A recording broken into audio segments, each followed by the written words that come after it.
You know, it's probably not unfair to say that people love themselves some inconsequential drama, the kind where nothing is really at stake and participation is generally free from any real investment or need to care. After all, it's entertaining to engage without having to take center stage and merely observe as the metaphorical theater burns to the ground. Flames that you might have stoked just a little bit, but certainly not a fire that you started. Once in a while, a trash fire game just happens to come out and we're instantly there, ready to consume and participate in the drama of its unfortunate demise. We can't stop talking about it for weeks, perhaps even months. We keep beating that dead horse long after it's dead, and soon there's only a horse-shaped stain left on the ground where it once rested. And then, we forget about it, move on to the next one, whatever it may be.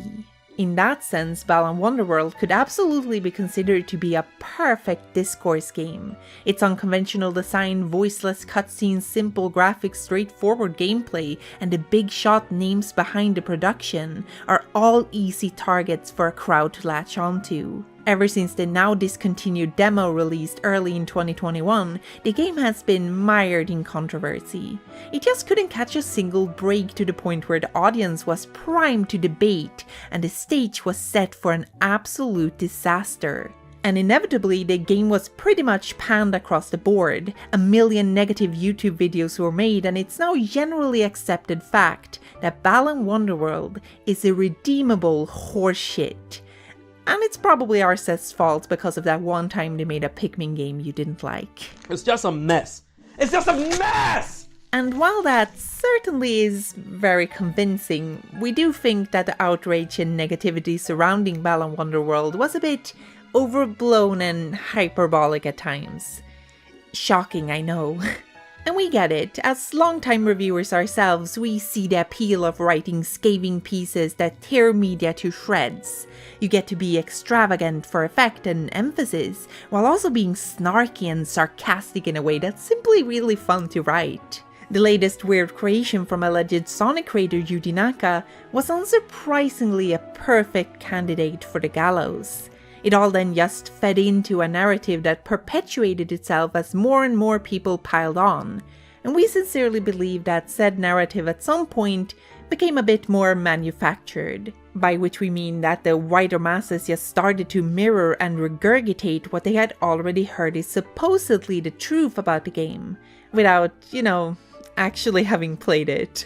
And while we can't be 100% certain of this, we think the sales numbers, or rather the lack thereof, speak for themselves. If you're one of the people who made snide remarks about Balan Wonderworld, you statistically probably didn't play it. And that's just math, mate. Can't argue with that. In all seriousness though, this is not to say that you shouldn't critique video games or that you are somehow wrong for not liking Balan Wonderworld of all things. That would be ridiculous. What we're really getting at is how negative narratives often twist and turn in ways that become detrimental to the overall discourse surrounding the subject. Opinions become perceived as fact and talking points repeat themselves ad nauseum. The discussion stagnates and there is no real room for nuance or differing viewpoints. And we think that's a bit of a shame. Most importantly, we believe this kind of environment and discourse climate tends to lead people into making worse arguments over time. Ones that are then, like we said, mirrored by others to the point where we'll end up with a somewhat nasty feedback loop. In this video, we'd like to focus on a few of these recurring points of discussion, break them apart and hopefully make you think a bit while we're at it. Who knows, perhaps engaging with the game from the other direction could reveal something pleasant. We'll just have to see. You're personally invited to this extravaganza, first row seat and all. So sit back, relax as we present to you the mysteries and shenanigans of Balan Wonderworld. It's showtime.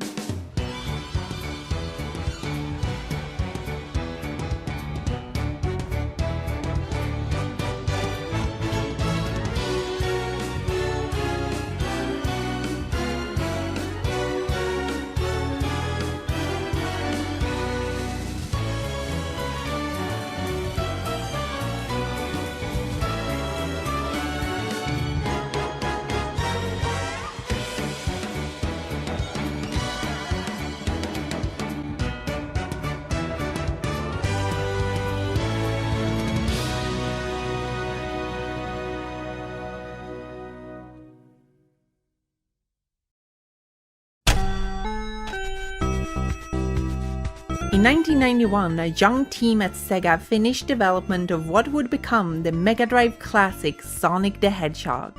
This momentous occasion would end up skyrocketing the people involved into video game stardom, and among them were programmer Yuji Naka and artist Naoto Oshima.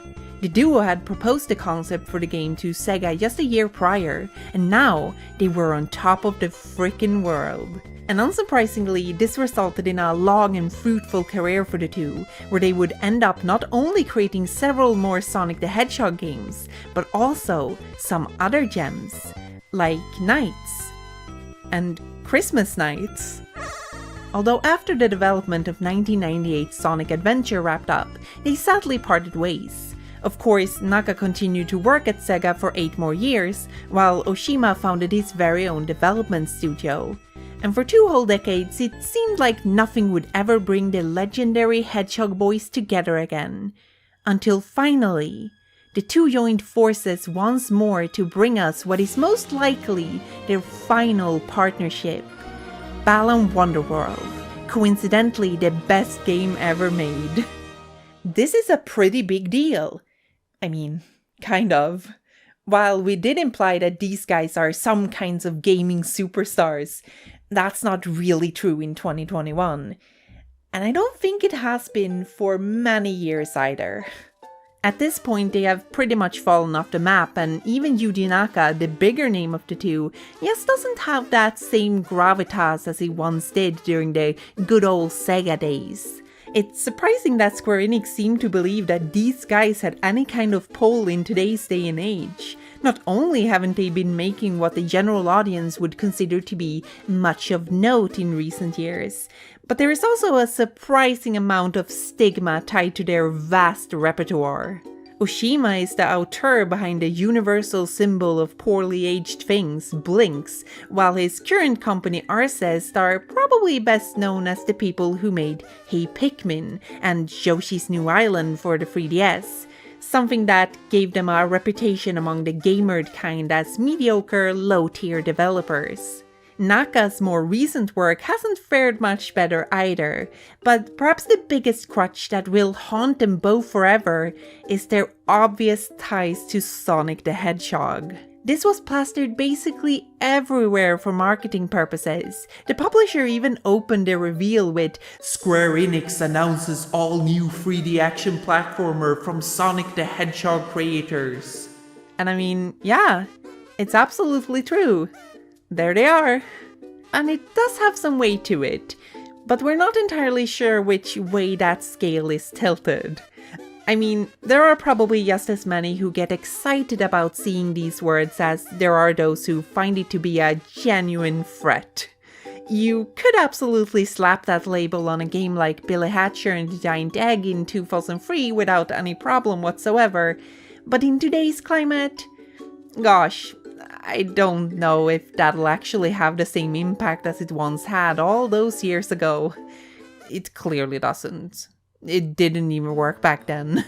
So you could say that the game was fighting an uphill battle from the very start, what with all the baggage it had to carry. There certainly weren't high expectations to go around for the poor thing, so going into it for the first time, it's not unreasonable to assume that a lot of people were affected by their understanding of the developers, their previous work, and by the ones telling them it's actually the worst game ever made.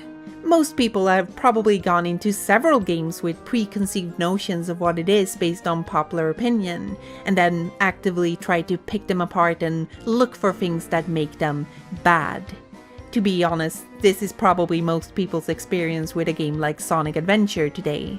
Surprisingly enough, despite all this, it doesn't feel like the audience knew what to actually expect from this game. There was a sense of shock to the entire thing, as if there had somehow been a perception of it being something more than it turned out to be. And I don't know, but as someone fairly familiar with the developer's back catalog, this just perplexes me a lot. If anything, Balan Wonderworld is one of the most Naka Oshima-ass games out there, both in the sense of structure and aesthetics. If you played any games made by these guys independent from each other or not, you'll find that they all have a very particular flair that you won't quite find anywhere else. Looking at titles like Blinx the Time Sweeper, Billy Hatcher, Rodea the Sky Soldier, Pinobi, Knights, and heck, even Sonic Adventure for that matter, it shouldn't be hard to grasp a certain essence here that is very much alive and well even in their latest outing. We don't think it's unfair to say that the Sega-esque creativity and design that Nakanoshima helped establish never truly left them. In a lot of ways, Balan Wonderworld feels like something that would fit right at home on the Dreamcast. And by that we don't mean it's archaic and outdated, but rather that this is the kind of game they seem to be comfortable making. It's their style, for lack of a better word. So Balan Wonderworld is not so much a throwback to a previous era of gaming as it is a uniquely Nakashima-like platformer that borrows some presentational quirks, aesthetics and ideas from previous works that you might be familiar with. The nods towards Knights are especially hard to miss, as the entire premise of a dreamlike gender phantom who whisks away troubled kids to another world in order to help them with their problems inexplicably ties them both together.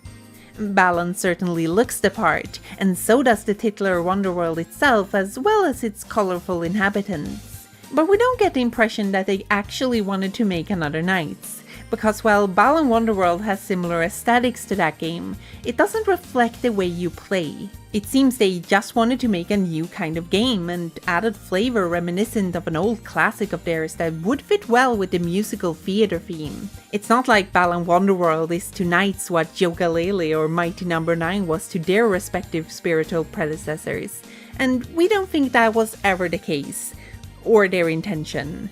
What Balan Wonderworld instead turned out to be is something new and extraordinarily uncompromising. It's a game that perfectly exemplifies the sensibilities of the people behind it, and holds itself up by the idiosyncrasies of its own making. It exudes eccentricity that could only come from hearts and minds that truly follow their very own tune. The truth is that Balan Wonderworld doesn't quite fit the mold, and perhaps there just is no room for a Yuji Naka-led project to work in today's video game industry due to what they inherently are. Well, uncompromising and unconventional. Because while we find these aspects to be the most interesting parts about these works, it sadly seems to also be what keeps consumers from engaging with them. It doesn't bring favorable reviews, that's for sure. It probably didn't help that the game is also clearly aimed at kids first and foremost. Because as we all know, if there is anything grown-ass gamers hate, it's stuff that isn't 100% made with them in mind. That's of course partly a joke, but there is some truth to it. Things that are simplified or meant to be easier to grasp are often derided for being so, even though it might be intentional. Franchises like Kirby and Yoshi are commonly called too easy, despite clearly being introductions to platforming games that ease unfamiliar audiences into the genre. Much like modern Yoshi games aim to introduce players to 2D platformers, Balan Wonderworld tries to do the same with 3D ones. It wants to tackle the daunting complexity of the genre and be a game that's easier to pick up for everyone by making the control scheme a whole lot simpler and including things like a parent companion mode. Some have claimed this simplicity doesn't treat kids with respect and imagines them as incapable and daft. But we don't think that's entirely fair. There is probably room for entry-level games to live beside tougher ones without any real conflict, especially considering how much skill levels will vary among different age groups and based on how familiar you are with the genre. Surely the Freddy Fish franchise, or FFF as the fandom calls it, isn't redundant just because Secret of Monkey Island exists simultaneously in the same genre. That would be silly. However, it is fair to say that Balan Wonderworld at its core is a slower game with smaller worlds and an undemanding moveset. This is all part of the beginner-friendly philosophy, and we can of course see why this wouldn't appeal to everyone.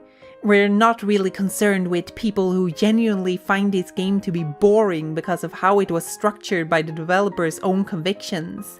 That's all fine and makes perfect sense. If you don't want what Balan presents, you obviously don't have to force yourself to play it. What we do have a problem with is when a narrative is so firmly cemented that people become comfortable enough to turn their brains off, when it's already established that something is bad and no more thinking has to be done on the matter. At that point, when ideas are boiled down to their most basic components and they're just taken for granted as the unequivocal truth. This is what we believe happened to one of Balan Wonderworld's most fundamental elements, the one-button control scheme, and more specifically, the mechanic of jumping. In Balan Wonderworld, you play as your preferred shape of kid and explore colorful worlds in search of golden statues that let you progress in the game. To help along the way, every stage is littered with special costumes that give you access to different temporary abilities, some of which are absolutely necessary to reach the precious statues, while others aid with traversal or combat.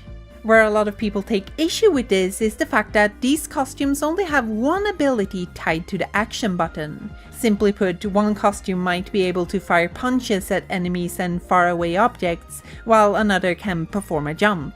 This basically means that some costumes, mainly a lot of the combat-focused ones, are restricted from jumping at all times. Without a jump, you could theoretically get stuck someplace you would otherwise not, and while the easy solution is to just switch to another costume, some players just weren't having that shit. The idea that you would potentially be limited from jumping based on your own actions in a platformer seemed to genuinely baffle and offend. Because truly, what is a platformer without the ability to jump? We have the answer for that, but bear with us. This is all conveniently conflated into Balan Wonderworld being a platforming game without a jump button, or at least one that lacks a reliable way to always be able to perform that action. It's another part of the reason why the game has been considered to be a failure piece of shit in the eyes of the wider masses. Because, yeah, when someone says you can't jump in a platformer, you probably imagine something awful like Super Mario running around in the Dark World like a doofus, forever unable to Solonge Bowser. The mental image of the supposed jumping game not having a dedicated jump button kind of shapes itself. It just sounds like it would be the worst thing ever made. But we'll be frank with you, that notion is just a bit silly to us. The truth is that Balan Wonderworld is very much built and designed around the core idea of switching costumes, and that should be pretty unsurprising for anyone who's paying any kind of attention. After having played this game more than anyone else in the world, twice, I honestly have a really hard time seeing why this would ever be a huge problem, unless you willfully make it into one. You have access to 3 different costumes at a time that can all be switched between on the fly. The stages themselves always provide you with the ones you need to the point where you can just stock up on them for later use. And if you somehow find yourself in a position where you lack the ability to jump, you can just enter the wardrobe and pick something new out. You can even take off all the costumes and just be the regular kid, who, not surprisingly, can jump. So it's not that Balan Wonderworld is a game that momentarily has a jump button, but rather it's one that momentarily doesn't have one. And that's a pretty important distinction when talking about the overall structure of the levels in the game. For example, the introductory costume you come across in the first act of every stage is in fact a jumping ability, instantly giving you the power of traversal that you need. The only outlier here is Act 1 of Stage 12, the last world, that starts you off with this funny vacuum cleaner that can't make any fancy leaps like that. Conveniently though, the stage is entirely built with this in mind, and doesn't require you to jump at all to proceed. Not until you reach the next costume, that is, which, of course, can jump. This design philosophy is true for most of the levels, but I'd like to focus on Act 2 of Stage 3 right now, because I find it to be the perfect example of this. Just a few steps into this level you find a sickle slinger that has the ability to fire sharp projectiles, but it has no way of jumping. Luckily for us, all the ledges here are connected to small wooden staircases that let us continue onward. There are even some puzzles and a balance statue that this costume is perfect for on our path. It continues like this until we reach a room full with these goobers. But the real enemy here is this ridge that we can't seem to get up on. Oh boy, if only I had a staircase here, or better yet a jumping a bit. Oh.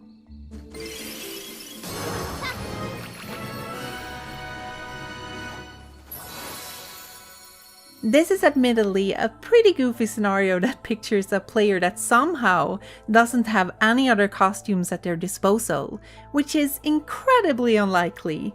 But despite that, the game still accommodates them nonetheless. That is to say that Balan Wonderworld provides you with the tools you need to progress when you require them, almost like a real freaking video game would. First with the Sickle Slinger and then once more with the Dusk Butterfly.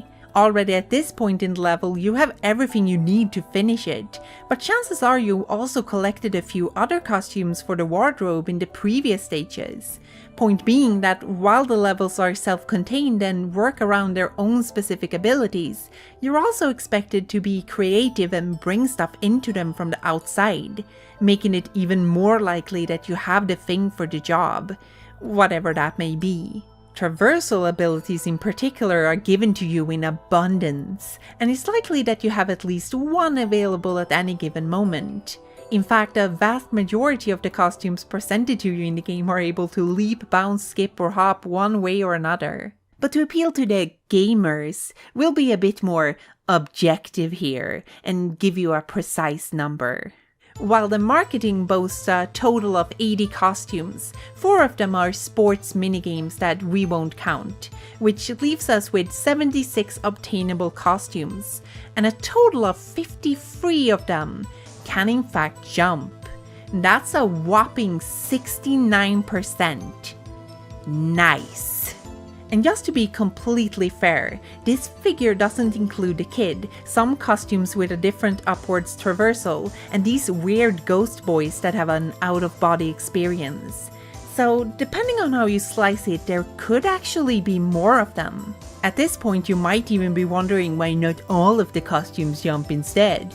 And to that I say, why don't you shut the fuck? Seriously though, I don't necessarily think it's very useful to talk about a hypothetical version of this game that skipped out on the simplicity and accessibility it was genuinely going for.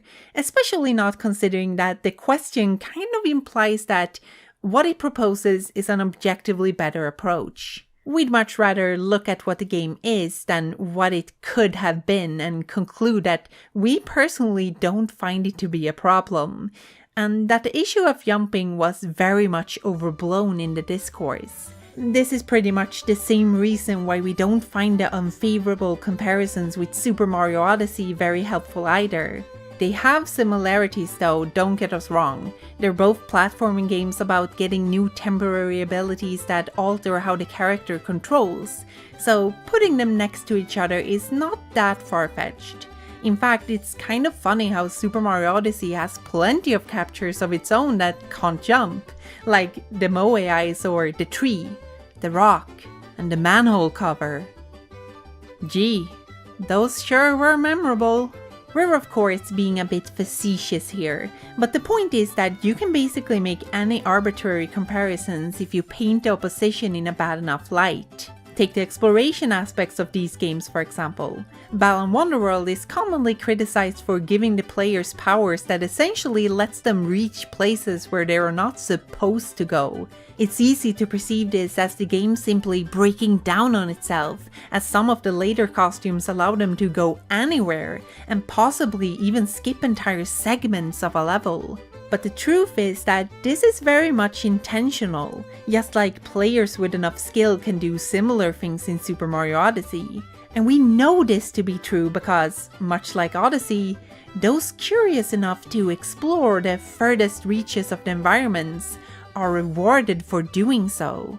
And you might be saying, well, those are just drops, they're completely useless. But that's not true at all, and also irrelevant. These are the most important collectibles in the entire game, you goober. Not only do they feed my precious Tims that roam the hub world, but by giving them the right amount of all the different drop colors, and then bopping 2 of them together, there is a chance that they could create a King Tim. By then taking this crowned fella over to the fully charged bird statue, it will transform into a giant Tim that graciously flies me to the greatest reward of them all, the Balan costume. Essentially the most ultimate of jumps. Can you imagine anyone ever complaining about not being able to jump in this freaking game?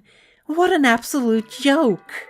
But while we find this entire issue to be silly, we'd like to treat it with a bit of seriosity as well.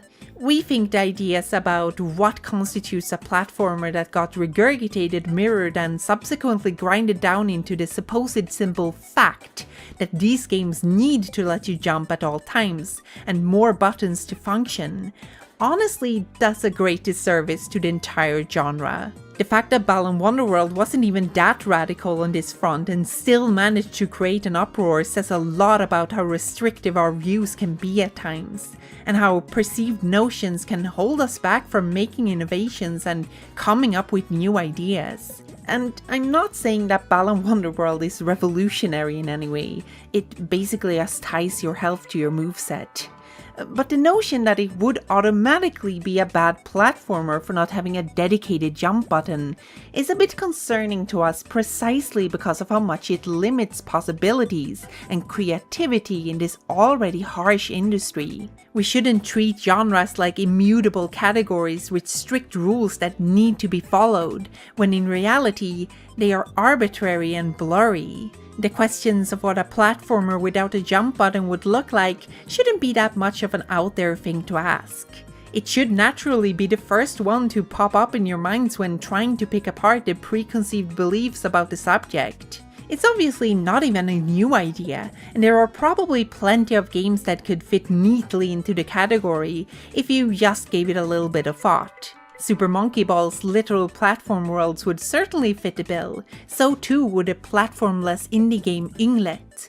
How about the arm-swinging action of the classic NES game Bionic Commando? Or why not Captain Toad Treasure Tracker? Getting over it with Bennett Foddy would absolutely count if you ask me. Heck, by today's standards, the granddaddy of all platform games, Donkey Kong, has a jump that is purely a dodge and does nothing for actual navigation. Perhaps most relevant to this video though is the previously mentioned Nights into Dreams that Naka and Oshima worked on together. Some might say this doesn't actually count, and we're not really interested to have a comment discussion about whether or not it is, but the fact that fellow hedgehog boy Takahashi Iizuka calls it a platform action game without platforms in a behind the scenes video says plenty about the mindset that went into making it. And yeah, I'd certainly consider Nights to be a platforming game without platforms and jumping, that still stays true to the genre through an idea of navigation, possibly making it the most radical of its kind. Balan Wonderworld, however, is not that. But much like Nights into Dreams, it's a really interesting video game that does its own thing and has a lot of great ideas. We'd like to leave whether or not those ideas are good or bad to the side for now, and instead propose that it actually doesn't matter much in the grand scheme of things. Just like your personal fondness for the previously mentioned platform games shouldn't affect their worth as such. I just think Balan Wonderworld is valuable for simply doing the things it does, and it's a big shame that what made this experience unique, uncompromising, and admittedly a bit quirky is also the reasons why it was ultimately shunned. I truly believe there is a lot to gain from engaging with Balan Wonderworld on its terms, embracing the unconventional and learning from the unusual. Because if this minuscule breach of the norm is to be considered unacceptable behavior for a platformer, then it's no wonder if the genre further stagnates in the future. We often talk about basic media literacy on this channel, and if you've followed us for a while, you might have heard us lament the absence of it. It's a pretty important issue to us, one that just grows in significance as we continue to make readings of pieces of media and analyze what we believe them to say. And while this might come off as a bit overdramatic, we absolutely find the lack of understanding towards Balan Wonderworld to be a bit concerning. You see, another one of the most recurring criticisms towards Balan Wonderworld has to do with the story that is being presented to the player. And let's just say, people didn't really take to it very well. They found it to be confusing, hard to follow, and generally complained about things not being explained to them enough. A lot of the videos and written reviews seem to be echoing these very same problems by talking about the impenetrable opening, the unclear character-specific cutscenes, and whatever these inexplicable dancing numbers are meant to be. Some even play up their misunderstanding of the scenarios by presenting them flippantly, and the characters within as unrelated to whatever is going on. It was basically just a bunch of unexplained inane nonsense to them. For their sake, we won't name them, and we can understand that some people who hated this game or simply weren't invested enough wouldn't pay attention to what is actually going on here. If you play the entire thing while bored out of your mind or riffing with a friend, we can't really blame you for not quite catching everything. But let's be real here, and this might come off as a bit mean. I'm sorry. If you genuinely say that you find this story incomprehensible, that probably says more about you than the game. What I'm trying to say is that shitting on Balan Wonderworld's story because you didn't get it is not a slam dunk that you think it is. Quite the opposite, really. It's a kids game with a narrative equivalent to a children's picture book, for God's sake. I'm sorry, it just baffles me that this game was so maligned that a bunch of grown-ass people could get away with all of this. It's a bit embarrassing, to be completely honest with you. And let me be perfectly clear, if you still dislike the story, that is totally fine, and we're not calling these people stupid in a roundabout way. I do, however, genuinely believe that most of those who proudly proclaim to not understand parts of this game are simply blinded by their negative experiences with the whole thing, and that they too are clever enough to grasp what is being conveyed here. Balan Wonderworld isn't very complex at all. It's actually more than reasonably simple. In fact, if you want to learn and practice media literacy and basic semiotics, this video game would fit pretty well in a beginner's class on the subject. We're talking about a mostly silent narrative that conveys more or less everything visually through symbols and signs that should be familiar to any player that takes it on. It's the story of two kids, Leo and Emma, both with similar problems regarding the overarching theme of friendship, and their respective opening cutscenes tell of this quite clearly. Leo is a loner dancer who believes that he doesn't need friends, while Emma has trouble trusting other people being genuine. These problems can be heavily inferred by the settings we find them in and the interactions they have. Leo rejects the other kids who invite him to play along at the park, possibly perceiving himself as better than them. Emma is evidently a rich girl surrounded by people who perhaps don't really care about her at all, as she sees them whisper behind her back ominously. With the stage set, the two find themselves drawn to a mysterious theater, where they are greeted by the owner Balan himself, who quickly figures out that they are missing a piece of their hearts. That's related to the problems we were just talking about. And so, he takes them on a journey to the fantastical Wonderworld in order to find those lost heart pieces of theirs. What follows is an exploration of 12 different worlds, inhabited by people with problems, traumas and worries of their own, and by breaking them free from these issues, our main character of choice befriends them and essentially resolves their own woes in the process, topping it all off with a transcendental dance number to symbolize their newfound friendship. The main characters' dilemmas mostly serve as bookends to the entire story, however, while the other scenarios are the core of the entire experience. These are not unrelated to anything that's going on, as some might have you believe. They are what's going on. Every stage has a unique theme tied to a specific character, and as you go through the level you get hints about who they are and what their issues might be. And by the end you are presented with a gorgeous cutscene that in no uncertain terms explains everything that has happened, and what ultimately consumed them. You fight a manifestation of whatever is haunting them and break them free from the grasp of their problems, which is then followed by a final cutscene that shows them gaining resolve, hope, and perhaps even triumph.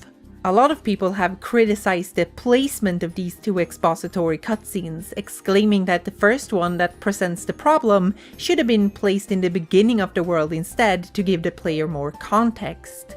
It's a bit of a superficial issue, all things considered, but we have to disagree with the entire notion. The placement is very much deliberate, and if you pay attention, it has a purpose, believe it or not. The stages you visit are evidently some sort of inner worlds to these characters, but not necessarily ones that represent their problems plainly, as you might expect.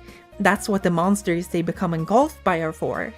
What we're instead dealing with here is probably what you could consider a safe space, a zone of comfort that is meant to protect them from the issues they are struggling with, or where they can even willfully ignore them. You can tell this is the case from the fact that the stages are all rather cozy-looking idealized places, and seemingly not affected by the troubles we see at the end. Unless you look more closely, that is. Take stage 6 for example. At first glance it's a wondrous world of lollipops, grand castles, and giant enchanted books, but the repressed issues are shining through like a chink in the armor. Surely the strangely crooked traffic lights adorned with bows and the constant reminders of time tell of something more bellowing under the surface. The first level similarly depicts a serene farm environment, but something is clearly off. I've never seen a farm with huge stone walls around it like this before. What are they meant to keep out? The inner worlds of the characters essentially dish out subtle clues like these that you're meant to question and think about before you get the actual answer. As the worlds are designed now, all fluffy and a bit vague, it honestly wouldn't make much sense to present the answers at the very beginning whatsoever.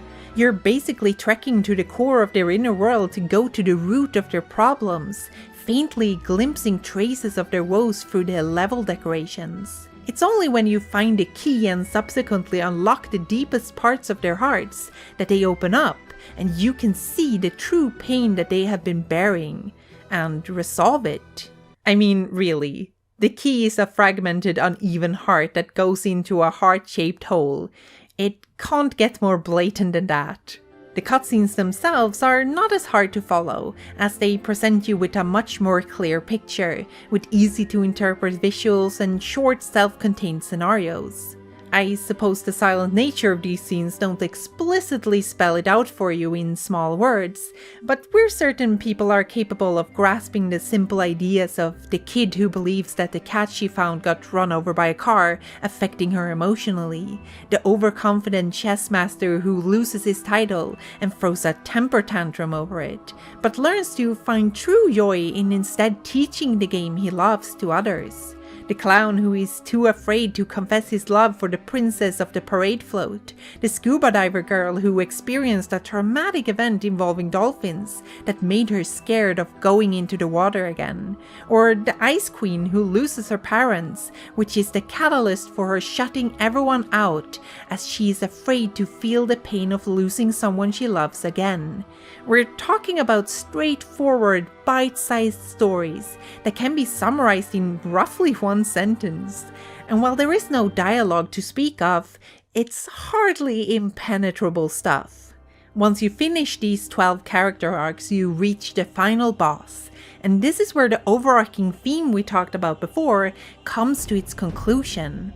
Emma and Leo fight bravely against this terrible foe, but in the end, they are not strong enough to do it by themselves, and things look grim. However, before they are dealt the ultimate blow, their newfound friends come to their rescue and give them the strength that they need to carry on. And so, together, they beat the big bad with the most potent power in the known universe. The power of friendship. Balan invites for one last dance, before revealing everyone's personal exit from the Wonderworld. It's time for them all to say goodbye and get back to their own lives again. There is no time to linger there because it's only in the real world where they can truly face their problems and make a change. Leo and Emma are the last ones to leave, as they give Balan a big hug and he sheds a single tear before pushing them out like all the others. It's revealed that Balan is secretly a himbo underneath the hat, and he contemplates the crystallized teardrop with a smile. Once in the real world, we see brief glimpses of what happened to all the characters, and finally, that they all meet up still as friends even outside of the Wonderworld, as the two main characters dance together. The end. And that's pretty much it. You don't really have to make it more complicated than that. You now understand everything you need to know about Balan Wonderworld's story. One about friendship, facing your problems, and in the end, overcoming them. It's even right here on the back of the box. Short and sweet. And that's all it should really take to get it. There is of course more to uncover if you wish to delve deeper into the game's world, like how Balan's teardrops indicate that the drops found in the game are indeed crystallized tears too, which you might have figured out already considering the subject matters and emotionally charged scenarios. But if you enjoyed your time with the game and really want to add some extra flavor to everything, there is always the light novel, Balan Wonderworld, Maestro of Mystery, Theater of Wonders. Despite what a lot of people would like you to believe, this is far from required reading. You absolutely do not have to get through this to understand anything. This widespread idea that the story isn't in the game, but instead in this supplementary novel is not only ridiculous, but it is also blatantly not true, as I have hopefully demonstrated through our reading of the entire game itself. What the book does, however, is play out scenes where the characters interact, that give them depth and context. But that is mostly things that have been naturally added in the process of going from a silent narrative with gameplay in between, to one literally made up completely by words. I'm sure you can appreciate the huge difference. An adaptation of this video game was always bound to change some stuff based on this simple fact, and you do indeed get some neat extra strings of story and an overarching mystery that better ties the book together as, well, a book. But besides some added exposition and introductions for the characters that would be essential for this new format to even work, the story from the game is, not surprisingly, pretty much kept entirely intact. In fact, the novel is almost stubbornly structured like a video game, Balan Wonderworld to be more precise. The main character goes to a stage, gets the costumes, finds the key to the center of the heart, battles some monster version of the inhabitant, and then moves on to the next one. Repeat 12 times. It's a bit stilted, repetitive, and while reading it I could definitely tell that the novel was written alongside the game being developed because of how literal the interpretations of the moment-to-moment gameplay actually is. There is even a part where Leo enters the first stage, and the book goes on to explain how these specific blocks right by the gate can be broken with the tornado wolf to reveal the drops within.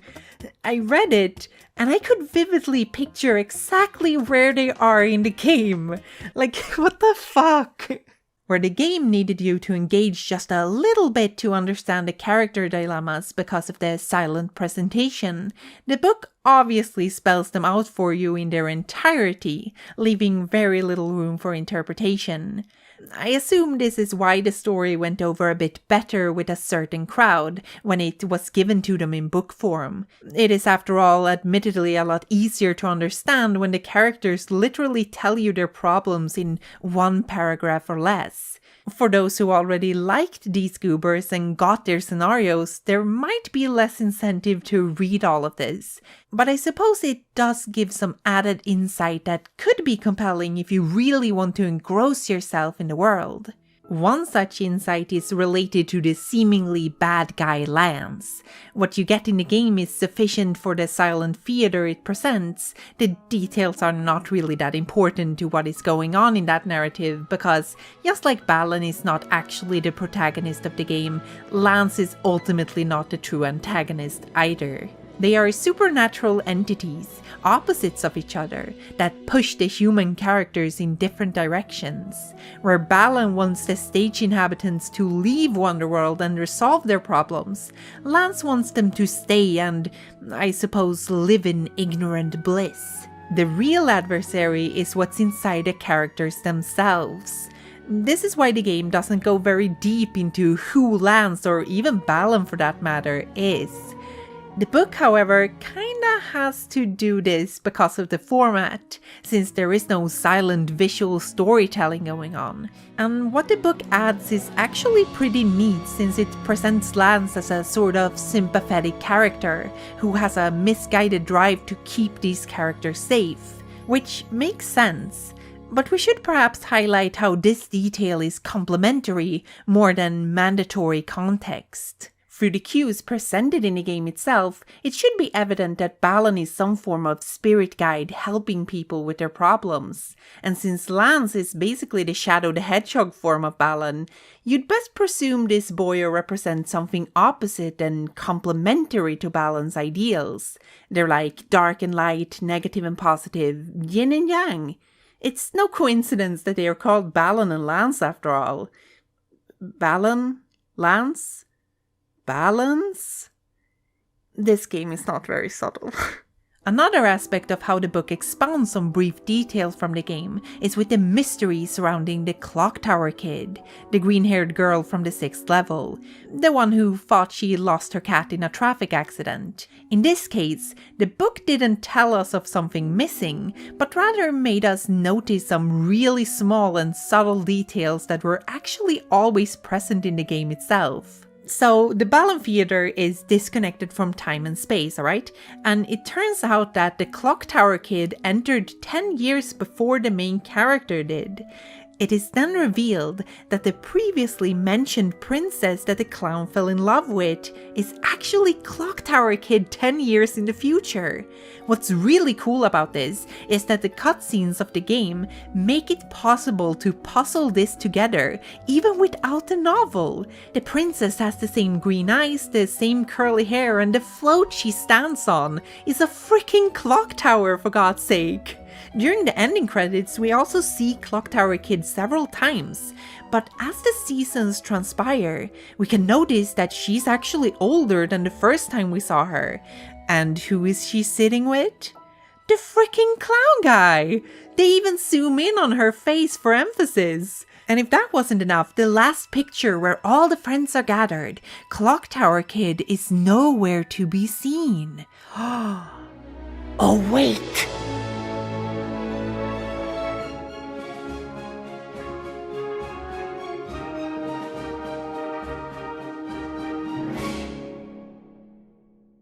This is not a very important detail to the game, or the overall narrative for that matter, but it just goes to show the amount of care that went into crafting this entire thing.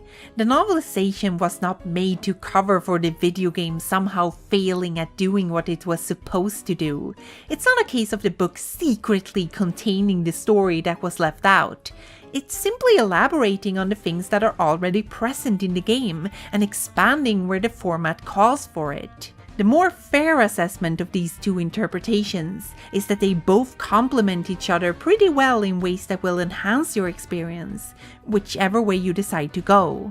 We sadly believe that many people who really disliked Balan Wonderworld's story didn't fully engage with what was given to them, and in the end, they managed to shape a lot of the narrative surrounding the story as somehow impossible to figure out and poisoning the well in the process. This is probably mostly an effect of how the game as a whole was received.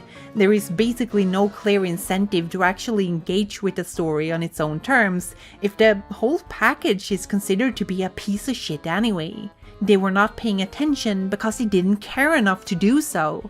As we said before, we don't think that these people are incapable of understanding what Balan Wonderworld has to say. We don't believe it to be as incomprehensible to them as they make it out to be.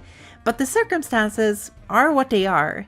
Had Balan Wonderworld been accepted as a good game, things might have turned out a lot differently. Case in point, and highly relevant to this subject once again, Nights into Dreams. A game with a very similar narrative structure, and obviously the main inspiration for Balan Wonderworld's story. It has the silent cutscenes, weird worlds, and seemingly unrelated characters that aren't given much detail. In many ways, the dream world might even be more obtuse than what the Wonderworld could possibly imagine to be. But despite that, you rarely hear people complain about that game very much at all, and we believe that is because they actually like Nights. After all, stories in platformers are rarely considered to be very significant and are often glossed over completely for whatever else is on offer. Except if the game is considered to be bad, of course. It's not important until it suddenly is. People enjoy Nights, which means that the quality of the game will either overshadow whatever shortcomings the story has, or it will incite them to actually figure out what it's all about. That's the magic of liking things. It makes us more invested. This is a concept in human psychology that we call interest. The comparisons we just made between Balan Wonderworld, its novelization, and Nights convince us that the same basic narrative, presented in different contexts and frameworks, will elicit vastly different reactions. The problem is not necessarily the story being told, or that it was told through Balan Wonderworld in particular. It's just that Balan Wonderworld the game sucks absolute horses dunkus, and I couldn't possibly be bothered to figure out what the tree lady's deal was, or why the fuck the kid in the beginning didn't want to pick up the damn basketball. Why is he dancing? Why are they dancing? Pick up the fucking basketball! We haven't really been talking much about what we personally believe the overall quality of Balan Wonderworld to be, and this is because we mostly wanted to present our points disconnected from that. We didn't necessarily want to discredit anyone for disliking the game either. You're all obviously free to think whatever you want.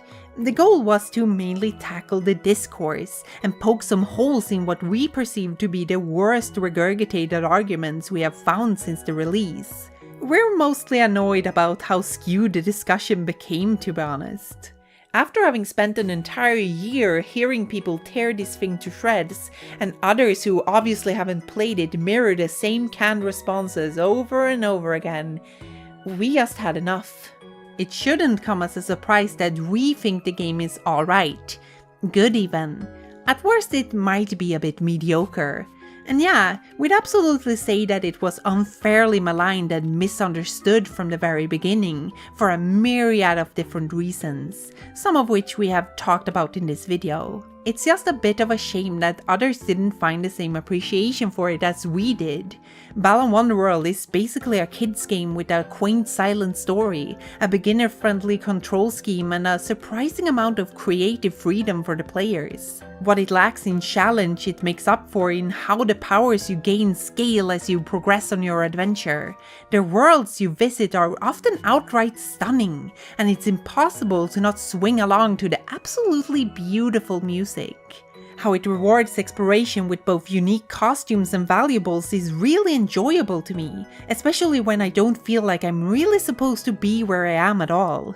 Box Fox is brilliant. You could probably make an entire challenge run out of just this one costume without problem.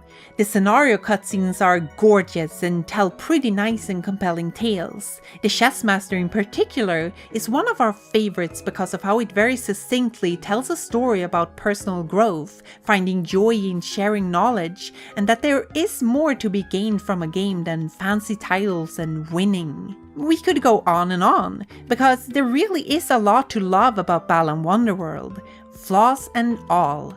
A striking anecdote is how basically everyone we've seen play this game after the fact are surprised at how not bad it actually is.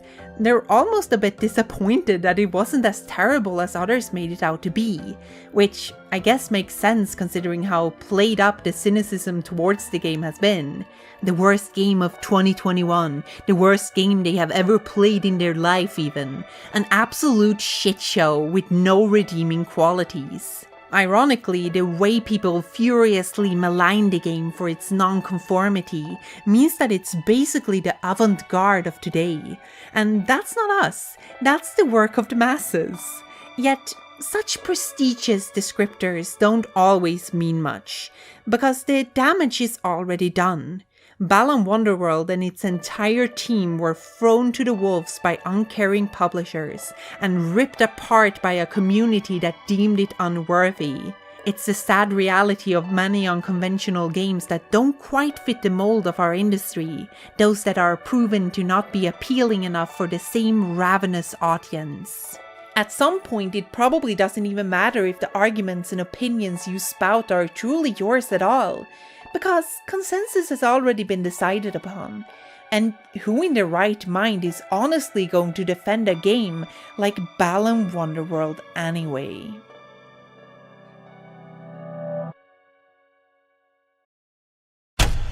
Thank you for watching this spicy, controversial video all the way to the end.